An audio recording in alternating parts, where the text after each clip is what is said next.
ร้องหน่อมุนคำแขนเจ้าลูกอ่อนกันดุงแช่ผู้นาเผา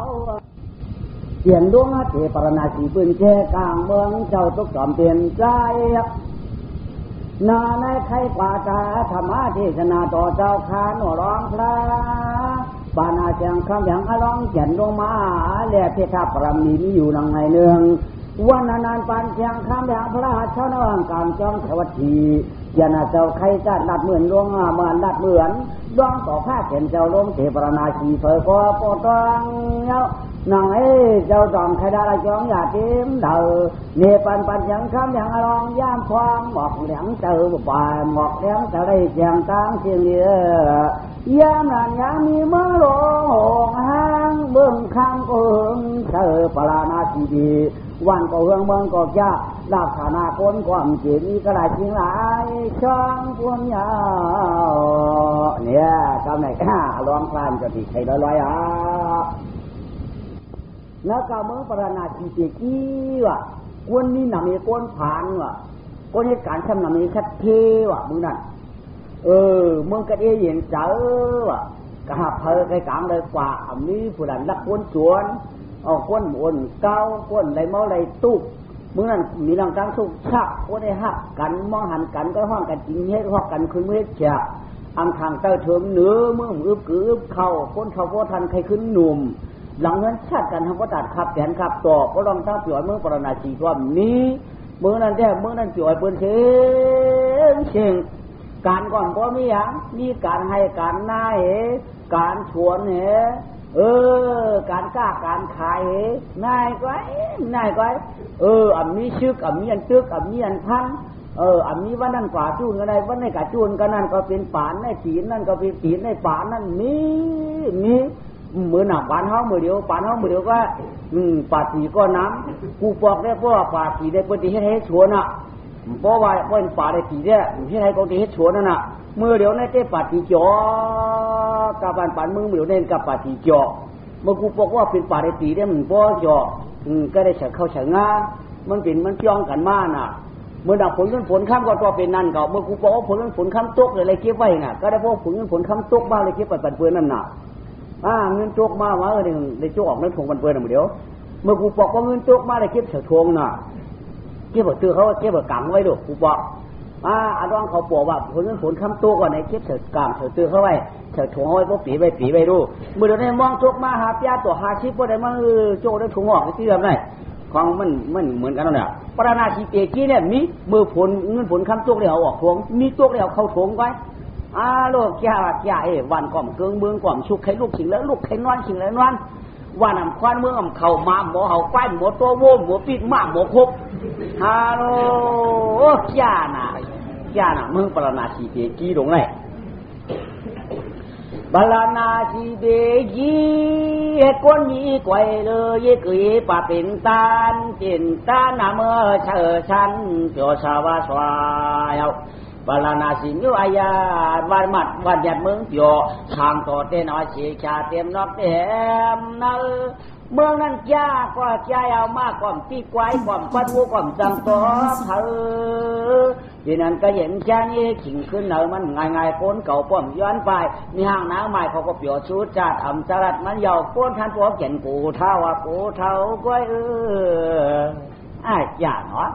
มึงประดาชีปีกี้ในสังเขาป่าได้อยู่มึงนั้นนี่ก็ฮัลโหลวันเดี๋ยวมึงหลวงเตี้ยปักหมูว่าแต่หมู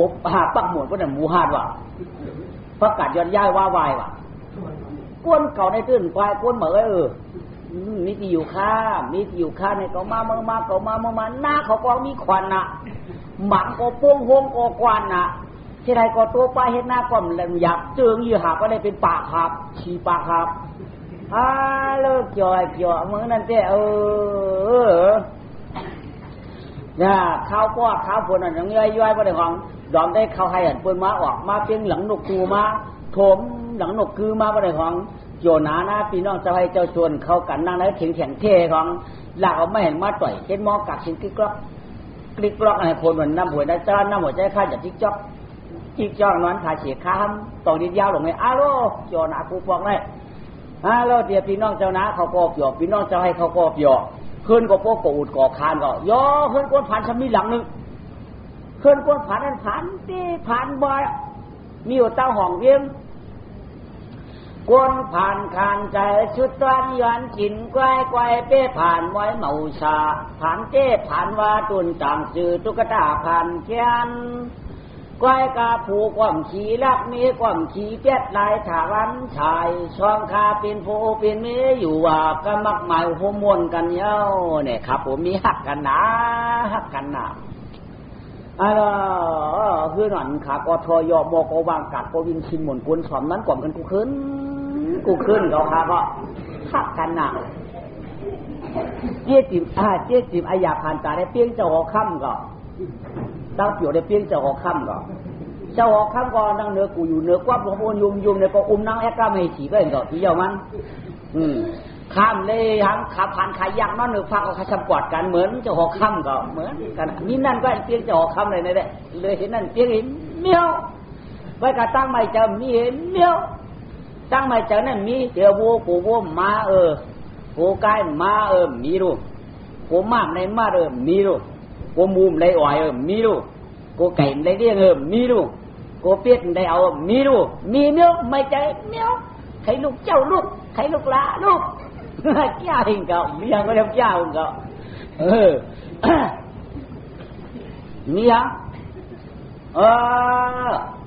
ขึ้นยกถอยยกขึ้นก็เกียบขึ้นหลังกลางมีว่าง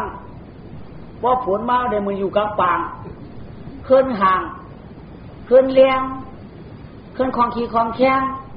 เพราะหนึ่งเฮี้ยงจอมฉันจำจ้ามาจอมฉันจำจ้ามามันอะไรนั่นน่ะขึ้นข่าวผมมีก่อนนี่ว่างว่าปาการขึ้นการข่าวการออกหาย้อนกินเพื่อนนั่นกับข้าก็กินจ้าอ้างเจียงอยากไม่แหงฟันไม่ดิบหาหลูเอาในเห็ดเงินเอาพื้นเห็ดเข่าถุนเอาพิษเก๋อก็หรือในก็ชื่อกินตั้งยังโตตานหยาดเพิ่งหยาดมันอื้อเหวันได้กินอีก็ได้กินเจ้าได้กินดาได้กินลึกเนาะจ้าขับผมนี่ก็อยู่ด้วยกันนี่ก็ข้ามพิษกันเนี่ยก็เหมือนก้นว่าเหมือนเดียวก็1,000อยู่ด้วยกันพิษกันอ่ะกูปอง1,000อยู่ด้วยกันแค่หักกันอ่ะได้มาอีโผเลยมากับมีได้มาควักเอามาควักแค่ไอ้จู้กันกินอีเมนอนเหมึงเลี้ยงมาเจนจ้าตัวให้ได้ย้อนเลยแค่ไหนมีก็ป้าถมขี้ลงก็พักเปี้ยมเยอะกว่าขอหาย้อนมาปอกก็หาหมอกหาตวงมาเรียกกินหน่อยย่อกับในปรมีอรองเขาอยากตื่นมามึงคงกลางกับในเขาในดูได้เมื่อตุกเปลี่ยนดูได้เมื่อตุกเปลี่ยนลูกนายตุ๊กตาก่อนให้อูเมียเขาได้พวกกำลงมาลงทอกในตุ๊กข้าหนาวดูนะผ่าหนาวดูเมียเขาแน่นมีอย่างลงได้อันเปิ้นมีขาช้ำมีอันเปิ้นมีขาช้ำมีเนี่ยร้องว่าเปิ้นจ้ามีโวมีกายขาช้ำมีเมียนี่ได้ย้ายผู้คำคุณนะเมียนมาจะได้กินทั้งย้อนมันเปิ้นหาวัวหาไก่ทั้งวันขามจินมีหนุทั้งวันมันเปลี่ยนพวกกำลงมาลงทอกได้มันเปลี่ยนนะตุโรเปิดแต่มีจ้างมีมาอู่กับทุกข้าสามีเฮือเห็นมีเฮาพวกกำลงเมื่อได้มันเปลี่ยนเอามันเปลี่ยนอะไรหันที่ไหนหนอเรียกกันไป2 หลักเนี่ยมีมันบอกว่ากานางพี่ผมวีทุ่งกว้างก็ใจแจงนางทุกขีเมื่อเดียวในเฮาปีเดหลวงสิหลงตั้งปืนเจ้กลางปราณาชีเปลี่ยนกวนหนุ่มคำน้อยจะลอยไว้ดีเปลี่ยนใจนางพี่เดเมื่อเปลี่ยนกวนก็การดีเปลี่ยนความรู้ก่อนนี่ว่ะเดี๋ยวมีหางนาก็หิวลงกากันมาเขาเดี๋ยวเมื่อเป็นคนเด็ดสวยนี่ดูบรรลัดเจริญนามีก็ว่าดีนะมีมันก็ว่าเนาะคนดีชัดกว่าว่างมังสาปะหลังมาเฮ็ดทางชูน้อมดูตั้งเฮาเจ้าคุณเตียงฮักนา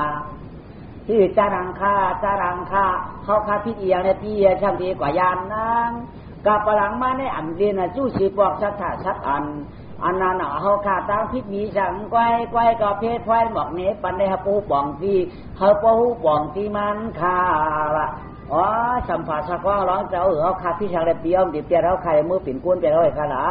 เขาคาพี่ทำข้านี่ว่าอันพิษยำพิษชางนะนางยำตางปั่นเดียวได้พี่ก็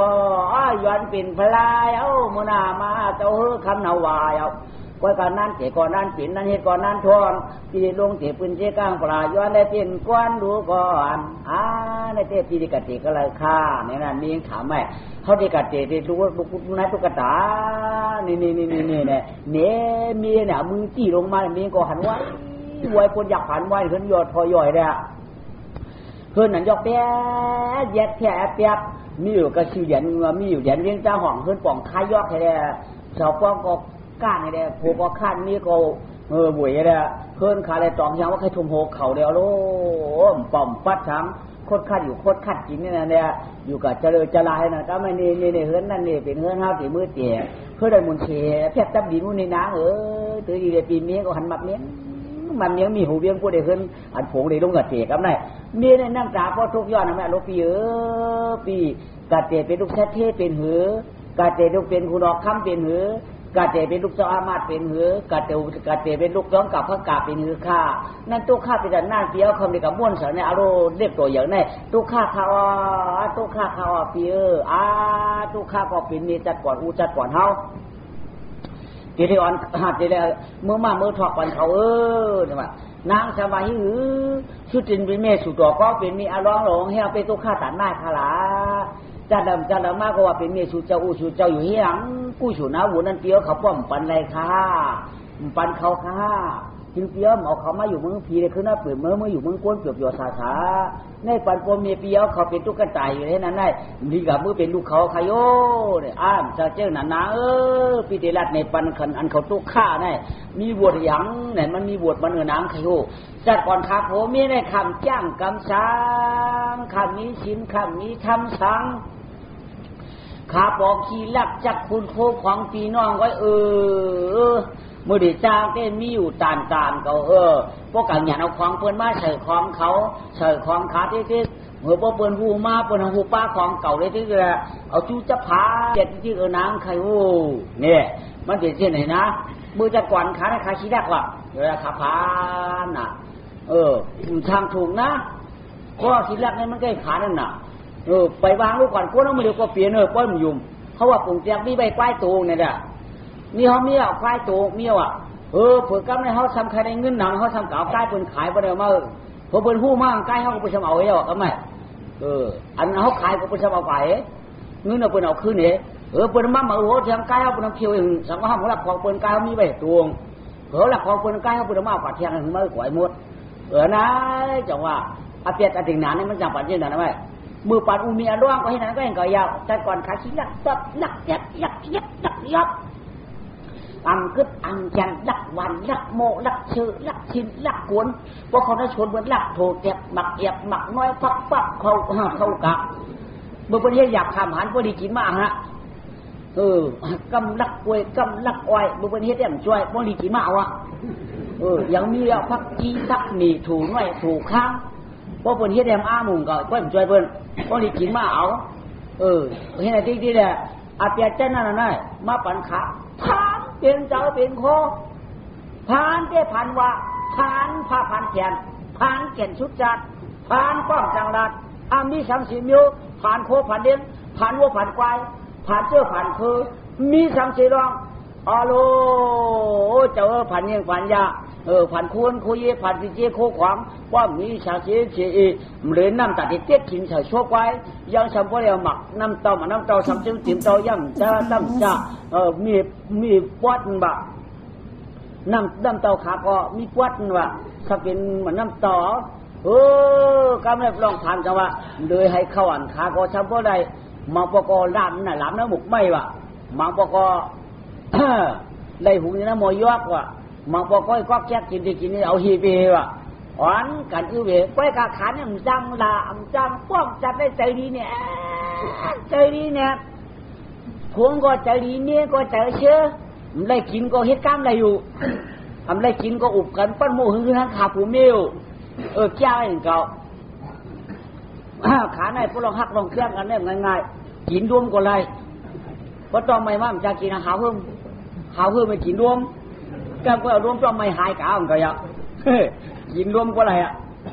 ถ้าผมมีเนี่ยพิษกันชูหาได้เขาห้ามหาได้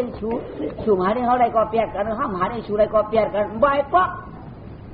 ช่วยกันกินช่วยกันหาแก้ป้อมมีก็ช่วยกันเปรี้ยขาได้พวกเราเหมือนเดิมเปลี่ยนเขาว่าใครขึ้นมีผูกแขนแฉกให้ขึ้นเมียนอนเดินเปิดเท้าตัวโบราณง่ายฉันก็ทางพอเดียวไม่เรียกเจ้าเก่าก็ตกหลายลูกใครตายก็มี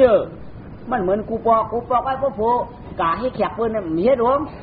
เพราะชูฮักนำปนำคารากี่ปันกี่คาระนายไก่เฮินก็ตั้งนอนเดินเปิดเท้าไปได้กินเก่าข้าหลวงเปิ้นหัวเห็ดปันมานึ่งห่อนึ่งจอกอ่อนนี่ก็มาหุงมาเกลือมกินมาหุงอันนี้อันน่ากินหุงรอหมักบักหมักเที่ยงกินหุงรอเพราะยังนั่งเขียวเอาข้าวเหนียวให้ข้าวเดียวย้อนกันกิน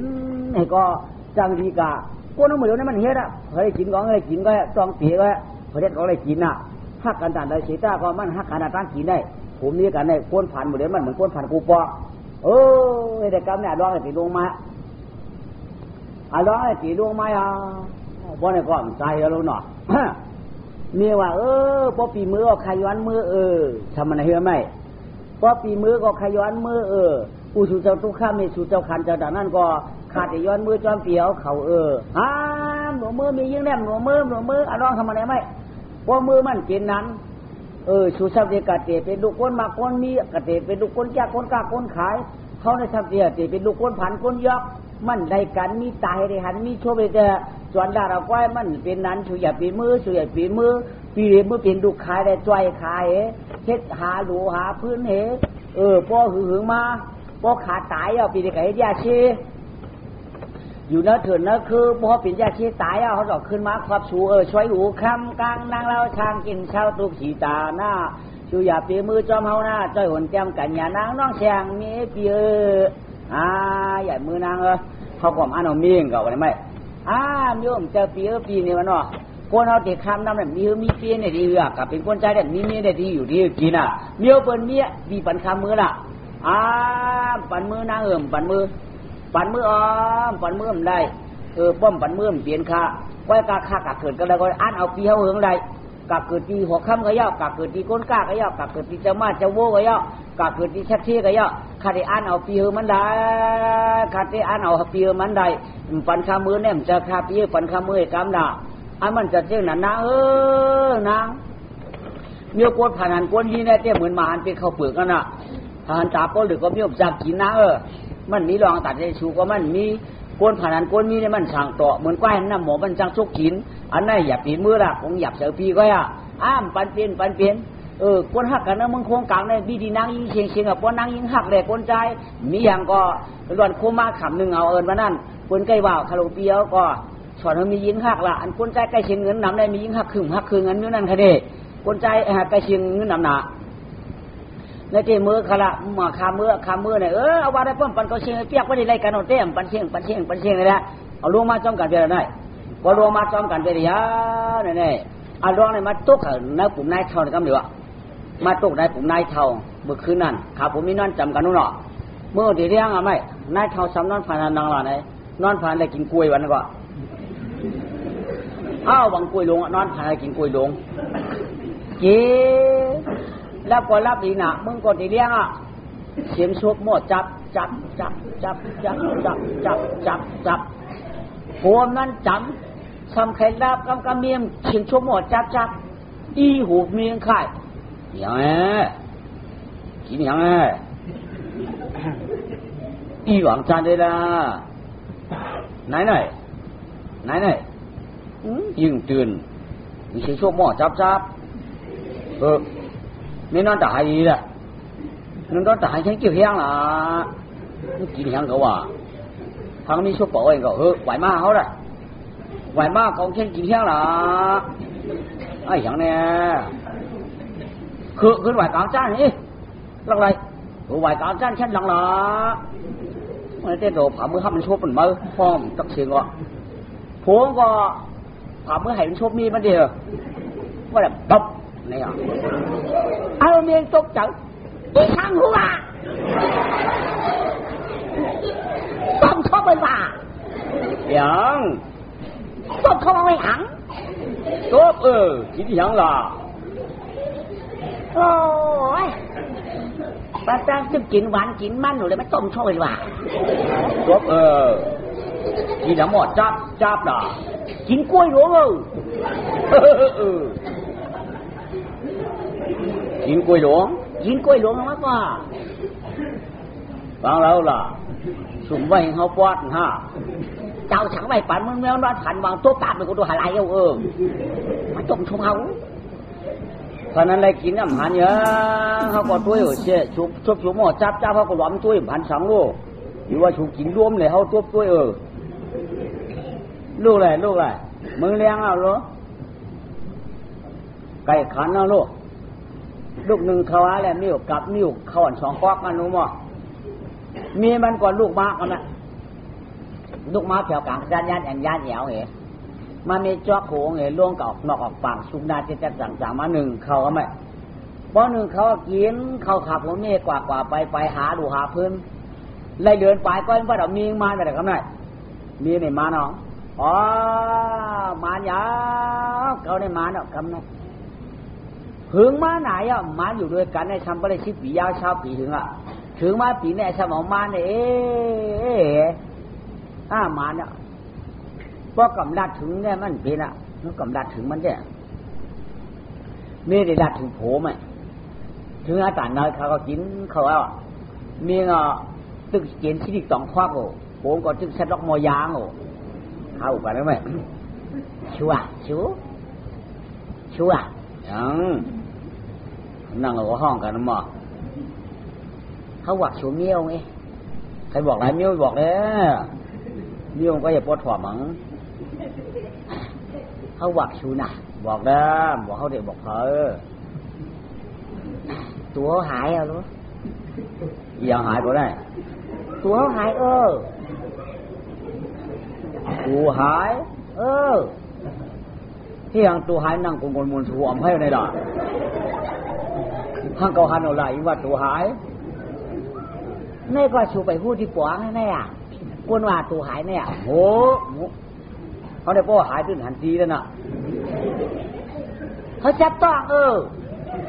เขาก็จับต้องชวนก็ละตัวอยู่ทีต้องอยู่ทีอ่ะกวนได้จับต้องก้อยโชว์ใครนี่ก็ชูไปหุ้นด้วยโอ้กวนได้จับต้องนำตอนนี้กวนใจก็จับต้องเขาปุ๋งหลวงกินน้ำเยอะหลวงเนาะหลวงกินน้ำบางไม่ก็ถึงหัวโอ้เฮามานเขาเตรียมมีลูกศิษย์เฮิร์นจานเฮิร์นห่วงผมว่าที่กล่องบอกด้วยมาเนี่ยฮะเตรียมไก่ว่าได้มันมั้งที่มาบัดกำสูงกำอำสังนำจะมีตัวนี้มาไว้สมมาวันนั้นมาไว้มันหรอเขาหวักชูโอชูวางเขายังว่ายังมาแล้วมันนี่เดี๋ยวมามันอย่างมันโกชูวันไหนมือมันหวักเก๋าโกชูวันในแถวหวักชูผลทุกหน่อยมาปล่อยไก่คุยก้นนั่นด้วยกันเนี่ยมาได้ปากก็มีก็ไอ้ชูให้เว้ยนี่นั่นด้วยกันเนี่ยมาให้กล้วยใจคนใจก็กลับมาในฟองถ้ามันน่ะมีติตั้งในดอกชูฮักเขาตีเขาตีมันดูก็รู้ไงฮักตีฮักสุดที่ฮักฮักคนต่างก็คนฮักเขาดูคนใจหมางก็ในพวกนี้เขามันไหนไปเปียตี้ชูใครหูกาเปียดเมื่อมีเขาไปมันที่ฮักชุดจาระพอมีเขามันมาเมื่อไหร่แต่ตื่นฮักเปียงกะเดี๋ยวมาเรื่อยเมื่อหาเลี้ยงลูกเหล่ที่เช่นนั้นมันก็เปลี่ยนตัวมียิงนางยิงชูใครหูพอมียิงอยู่ดีพี่ชานพอมียิงมันมาไหนทำประกาศเรียนทางตาก็ตาโคนเนี่ยมันก็เปลี่ยนเนี่ยคนใจเนี่ยชูว่าเก่าเนี่ยจ้างเรียนละฮักกันชุดเจที่สูในก้อยฮักชูที่ฮักเพิ่มมาก่อนบางก็ในพอลูกพอมีเขาเกิดลูกมากแค่ตัวชูใครโห่เปลี่ยนเปลี่ยนอย่างไหนไหวมาพอปนพื้นปนไฟเลยเปียดกันให้ได้เป็นมีห้างไว้ไฟก็ใกล้มีชูใครโห่มือมีด่วนแจ่มเปียดกันผมมีด่วนมาทำปลายเปียดกันในก็มีชูใครโห่เก่าในแต้มเตียนนั้นดีเจอมีเห็นปากละเราตื่นเปียดละชูใครโห่สว่างตายได้กับบ้างก็ได้ตายได้กับเปียดอยู่เขาฮักน่ะพอชูมือนี่ฮักเขาได้จ้วงลวดปันหน้าการเขาโย่หน้าการทั้ง เขาก้มปันจำน้ำก้มดูปันเตี้ยเขาก็หลุมปันหนึ่งพักก้มปันหุงโยกำในเฮามานะหรือรถปันเฮานาเฮือหน่อยโยยังก็ชิวันได้เขาก้มเลยตามโยเนี่ยกะน้ำก้มเลยเตี้ยพักก้มเลยหาโยเขาก้มเลยหนึ่งโยสุเหตุที่เขาก้อยโยกำในเฮาว่าไหนได้ตามนะยามมีพอมีแหละพอมีมันใครจำก้มจำโยตอนนี้ผมมักเปิดหูว่าพอได้กินเขาว่ามักเขาเลยดูตำนะพอได้กินเปลือกข้าวว่ามันกินเปลือกก็ได้ตำหนอเนื้อเพราะนั้นหน่อมในนึงเนาะนึงไอ้ย่อผมมักขาหนูก็เมี้ยวของเจ้าหรือว่าเจ้าก็ได้นึงน้ำรู้ต่อเขาได้เจ๊กหรือได้เจ๊กไอ้ย่อป้องตีมเจ้าเนี่ยป้องเป่าป้องเป่าได้กินเต้าเป่านี่นะป้องเจ๊กก็ฮักรู้ต่อได้ไรหงหรือหงไอ้ย่อเป็นน้ำพีดเนี่ยป้องจะน้ำพีดได้ไรหงโย่หมองเมียวโอ้เฮียฮักเลยละการนำตัวทางเฮียเมียวอันการได้ไรอยู่หลายป้อมปีหังว่ะนายเขาเทลัดเดชูน่ะเขาเทรถลัดเดชูนี่ชาวเจ้าย้ามือชูอ่ำอยู่ดีกินอ่ำหวานโคแดดผ้าหน้าแดดหวานลูกอ่ำจ้างย่างอ่ำไล่ในเทศกาลคนใจสี่เชียงชูใครถูกร้อยปันโคชูก็เอาร้อยก่อนนายในเดี๋ยวอยู่ดีปีชานตัวที่ว่ามันถูกจับต้อนก้อยเด้อสมบังเทศการสองเขาเป็นเสถียรใจคึกเท่าไหร่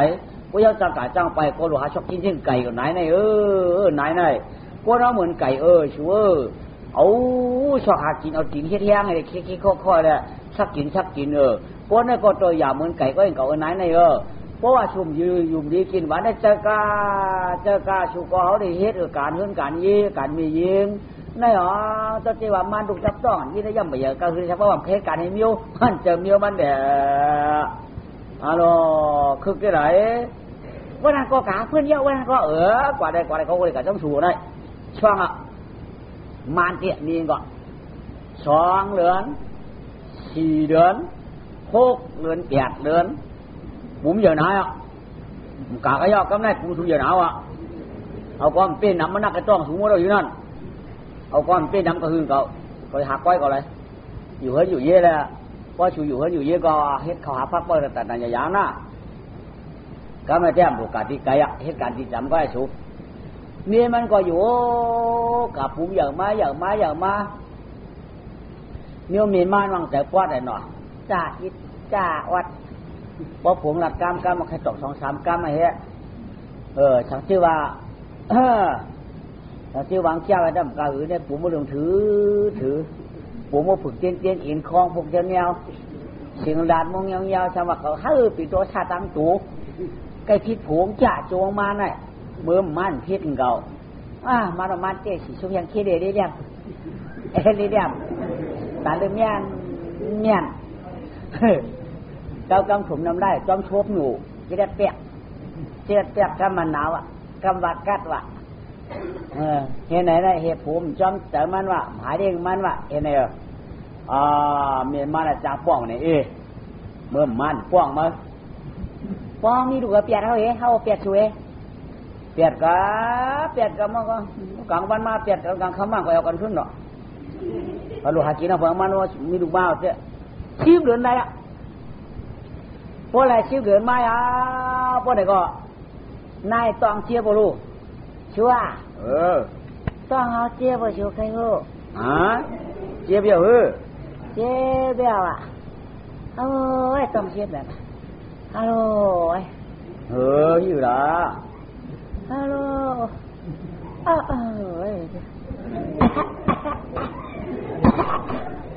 โหลต้องเชียบแบบต้องเชียบเลยกำเด็กเขาขายยานมันเด้ผมก่อนจากเจ้าเมียปนผ่านนู่นเนาะกระชับยามหงเรามาเอายามหงเราอย่าไม่ม้วนเอาคืนมาปั่นมีเอาในตาเลยอย่างนั้นอย่าจีบสองสีแค้นหรอพระบัดมีตื้อทั้งแค้นอะไรยามหงเราของเราในกัดไว้สวยชื่อที่ต้องเจี๊ยบต้องเจี๊ยบก่อนในดุมน้องเลยเจี๊ยบตั้งนะกินเอาเลยตัวตายก็อยู่